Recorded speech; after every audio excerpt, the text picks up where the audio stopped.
Hi, my name is Oleksii and I'm a music producer. In my adolescence, I've struggled with adapting to my surroundings and forming social connections, so naturally found solace in art. Therefore, it wouldn't be an understatement to say that music has saved my life. I'm nearing 40 now, but creativity is still the only viable way for me to express myself.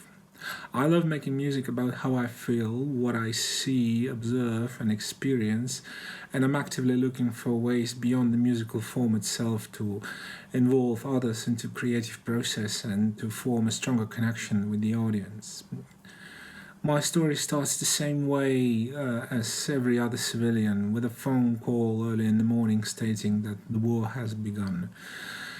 It is difficult to remember your precise feelings at that point. It seems so long ago now.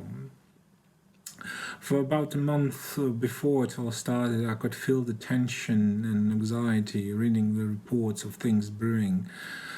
Generally speaking, I was hoping for the best, but knowing Russians, expecting the worst. Can't say that I was prepared in any case. I don't think one can be. The first days were quite hectic, to put it mildly. The basement of our residential building is one of the designated civic shelters, so first and foremost we focused our efforts into making it habitable and, if possibly, comfortable. A small, tight-knit community started to form around it.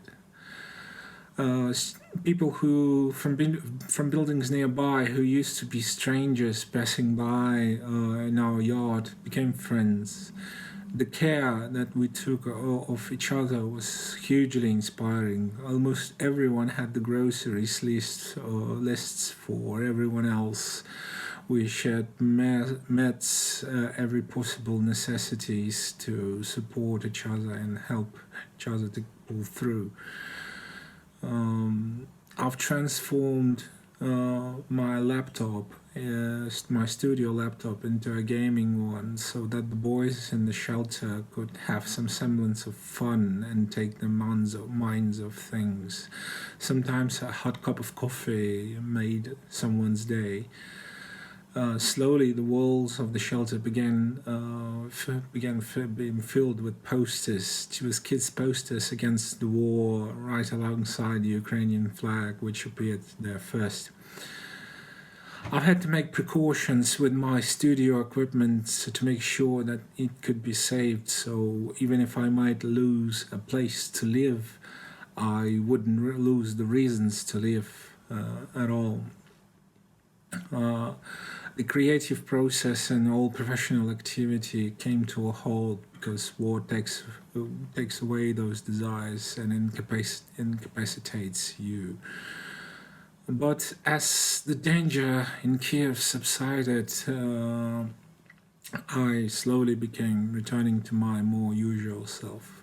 Even though you get used to hearing explosions, constant air raids, sirens, reading reports of inhumane atrocities and else, you are building a natural immunity of sorts.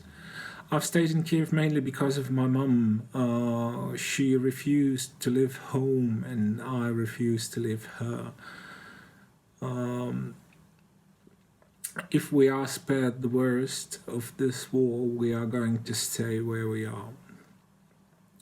Or war makes you dwell on things like your mortality, the insignificance of one's life in terms of geopolitics, the hatred, the violence, the urge to kill.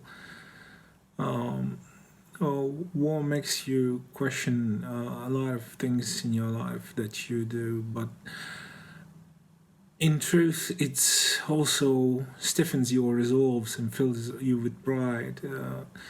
The world has seen Ukrainian nation in greater detail than ever before, and as I speak, we are earning our place within the civilization with our sweat and blood.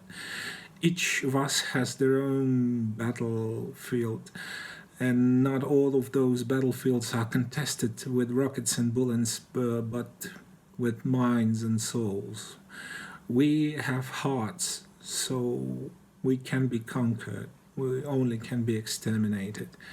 But never before have I seen a nation this united, and I'm grateful for every modicum of help provided by the rest of the civilization to us, so to help overcome the aggressor and return our right to decide our own fate.